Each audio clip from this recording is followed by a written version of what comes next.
नमस्कार, मैं हूं आपके साथ पूर्णिमा मिश्रा। हमारे खास प्रोग्राम क्या कहते हैं नरेंद्र मोदी में आज आपको सुनवाएंगे पीएम मोदी का वो ऐतिहासिक भाषण जो उन्होंने 21 अक्टूबर 2007 को मुंबई में दिया था। मोदी जी ने अपने भाषण में कहा कि भूकंप के बाद गुजरात ने खुद को बहुत तेजी से खड़ा किया। आज गुजरात का विकास हो रहा है और पूरी दुनिया की पूंजी निवेशक गुजरात की ओर देख रहे हैं। इस देश के अंदर 1/3 जिले ऐसे हैं, इस देश में 1/3 जिले ऐसे हैं जो बंदूक की नोक के नीचे लोग कांप रहे हैं। 1/3 जिले, कहीं नक्सलवाद है, कहीं आतंकवाद है, कहीं इंसर्जेंसी है, कहीं बांग्लादेशी है। आप कल्पना कर सकते हैं तो देश के 1/3 जिले जो इस आतंकवाद की चपेट में है, नक्सलवाद की चपेट में है। तिरुपति से लेकर के पशुपति तक पूरा रेड कॉरिडोर बना हुआ है। पूरे देश को इस प्रकार की मानसिकता वाली वैश्विक ताकतों ने दबोच के रखा है। और ऐसे समय मैं मित्र सीना तान के खड़ा हूं। मेरी गुजरात की धरती पर घुसने नहीं दूंगा। मैं मेरे गुजरात की धरती पर घुसने नहीं दूंगा। मित्रों, एक जमाना था मेरे यहां हर इलाका उस जिले के नाम से नहीं जाना जाता था। हर इलाका जाना था ये लतीफ की गैंग का इलाका, ये मोहम्मद सुरदी की गैंग का इलाका। हाँ, ऐसे ही नाम थे साहब। अब तो खैर लोग भूल भी गए। मित्र, आज मेरे राज्य के अंदर एक भी गैंग जिंदा नहीं है, एक भी गैंग। और मित्रों, अभी तो बीच में देखा होगा आपने, बड़ी तूफान चल रहा था टीवी पे, अखबारों में।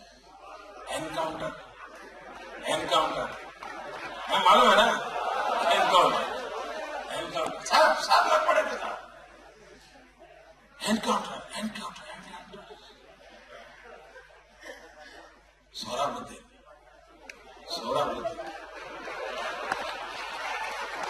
मैं तो जिसके खेत में से 56 AK-56 करीब 100 के करीब मिली हो और उसको सर्टिफिकेट देने वाले इस देश में घूमते हो, इससे बड़ा इस देश का दुर्भाग्य क्या हो सकता है?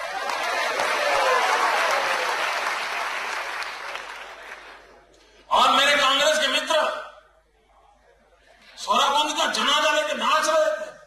बस अब मोदी फंस गया, मारा जाएगा, यही चल रहा था साहब।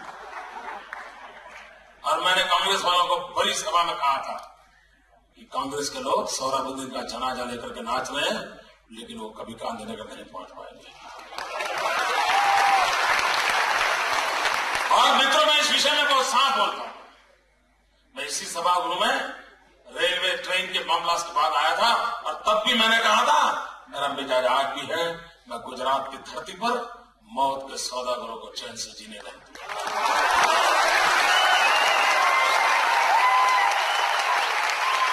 मित्रों, में आतंकवाद को ईंट का जवाब पत्थर से देना ये मत कर रखे।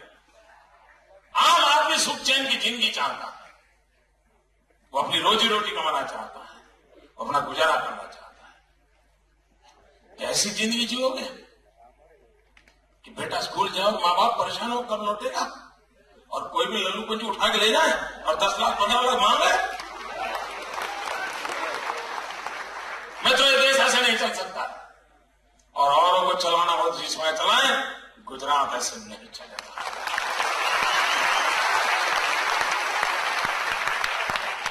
और मैं जानता हूं मित्र, इसकी कीमत चुकानी पड़ती है। अगर 5.5 करोड़ गुजरातियों की भलाई के लिए अगर एक को कीमत चुकानी पड़ी तो तैयार।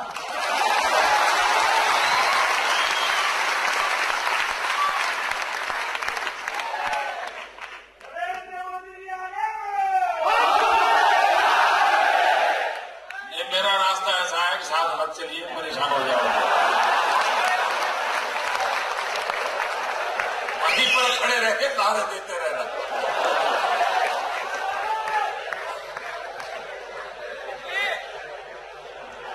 मैं तो आम आदमी को सलामती चाहिए, आदमी को तो सुरक्षा चाहिए। और आज गुजरात की स्थिति ऐसी बन पाई है और तभी तो विकास हो रहा है। सारी दुनिया के लोग पूंजी निवेश के लिए गुजरात की ओर देख रहे हैं, लोग दौड़ के आ रहे हैं। मैं तो ये तो राम सेतु की चर्चा हो रही है, आप में से किसी ने कोर्ट के अंदर एफिडेविट की हो और 2 दिन के बाद आप जाके कहो कि हमारी गलती हो गई, एफिडेविट बदलनी है, आपका क्या होगा? क्या होगा? साहब आप जेल के सलाखों के पीछे होंगे। जो न्याय आपके लिए है वही न्याय दिल्ली की सल्तनत के लिए होना चाहिए। मित्रों, अभी तो आप राम सेतु की बात कर रहे हैं, लेकिन दूसरा पाप भी किया इन लोगों ने। भारत सरकार के टूरिज्म डिपार्टमेंट ने अमेरिका के अंदर टूरिज्म को आकर्षित करने के लिए जो पत्रिकाएं बांटी हैं, जो पोस्टर छापे हैं, इसको आप देख नहीं सकते दोस्तों। और मित्रों, यह देश उनको माफ नहीं करेगा।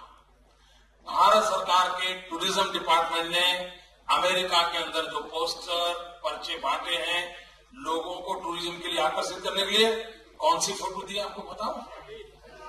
फोटो ये दी है कि एक पेड़ पे भगवान कृष्ण बैठे हैं और गोपियों से सारे वस्त्र चुरा लिए हैं और सभी नंगी गोपियों के 30 गोपियों नंगी दिखाई देती।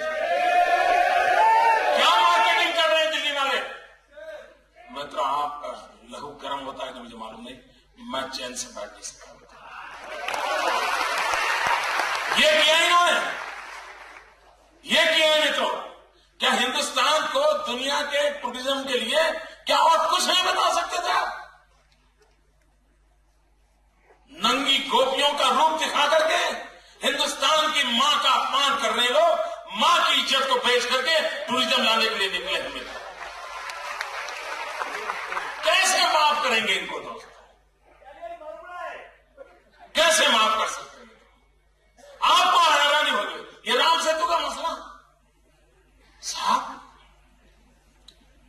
स्टैम्प पेपर पे भारत सरकार एफिडेविट करे कि भगवान राम पैदा ही नहीं हुए थे। मैं आपको पूछना चाहता हूं, क्या भगवान राम का जन्म हुआ था? आवाज इटली तक पहुंचनी चाहिए। ये राम और रोम की लड़ाई है मित्रों। क्या भगवान राम का जन्म हुआ था? माता सीता का जन्म हुआ था। माता सीता और प्रभु राम की शादी हुई थी। माता सीता का अपहरण हुआ था। रावण उठा के ले गया था, लंका ले गया था। उसको ले जाने के लिए प्रभु राम गए थे, जाने के लिए पुल बनाया था। आपको मालूम है, उनको मालूम है।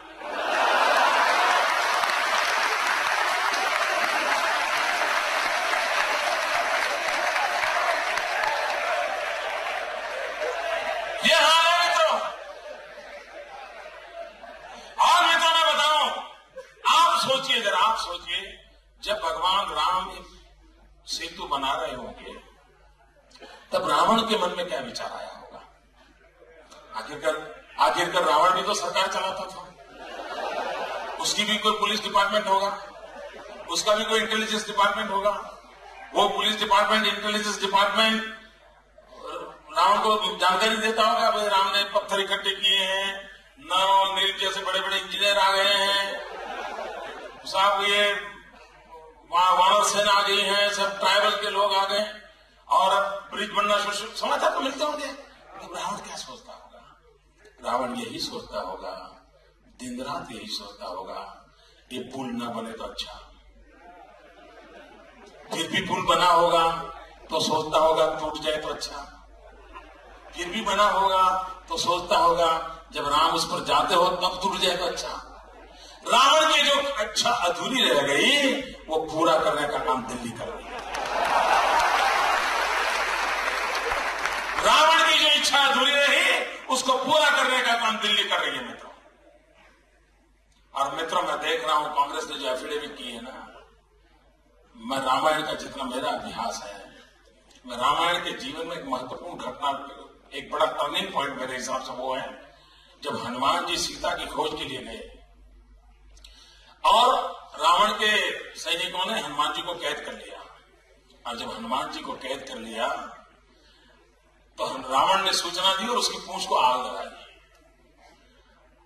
रावण ने हनुमान की पूंछ को आग लगा करके जो गलती की थी, वैसी गलतियां फिर करके की है साहब।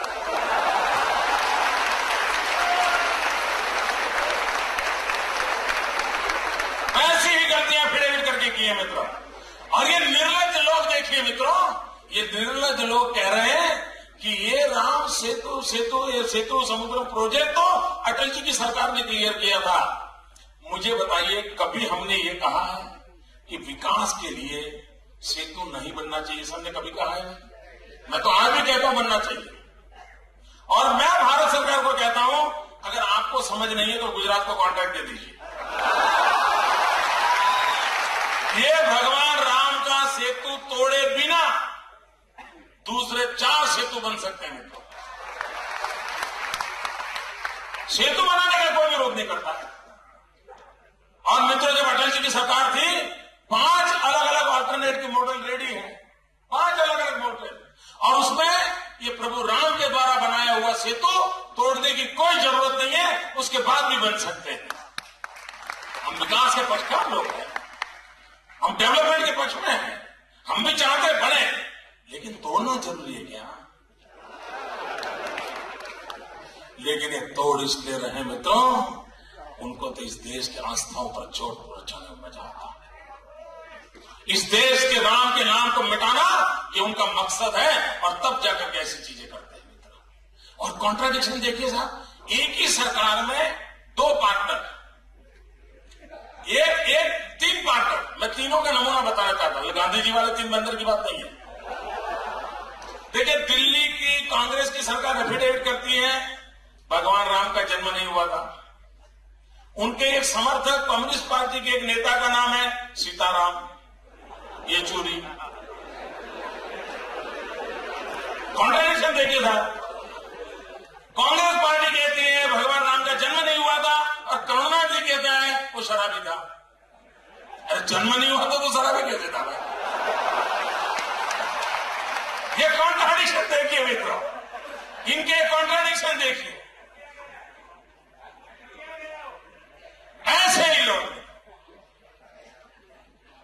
कोई जिम्मेवारी नहीं, कोई दायित्व नहीं, जो मर्जी पड़े देश को खींचते चले जा रहे हैं। और मैं कांग्रेस के लोगों को पूछना चाहता हूं, आप 60 साल तक सत्ता पर महात्मा गांधी का नाम लेकर के पहुंचे हैं। जब भी कि आपको मौका मिला आपने गांधी का उपयोग किया है। अगर आप मानते हैं कि गांधी का जन्म हुआ था, मैं कांग्रेस वालों को पूछना चाहता हूं, आप मानते हैं गांधी हुए थे, तो आपको ये याद है कि गांधी आजादी के आंदोलन के समय भी हर दिन रघुपति राघव राजा राम भजन करते थे। क्या कांग्रेस वालों में हिम्मत है जो कोर्ट में जाकर के कहते हैं कि भगवान राम पैदा नहीं हुए थे, महात्मा गांधी की समाधि पर प्रभु राम का नाम लिखा हुआ है? क्या कांग्रेस में दम है जाकर के मिटा सके? और तब जाकर के मित्रों, एक नागरिक के नाते हमारा कर्तव्य बनता है इस देश की भलाई के लिए, इस देश की संस्कृति के लिए, इस देश के विकास के लिए, इस देश की संस्कार संहिता के लिए।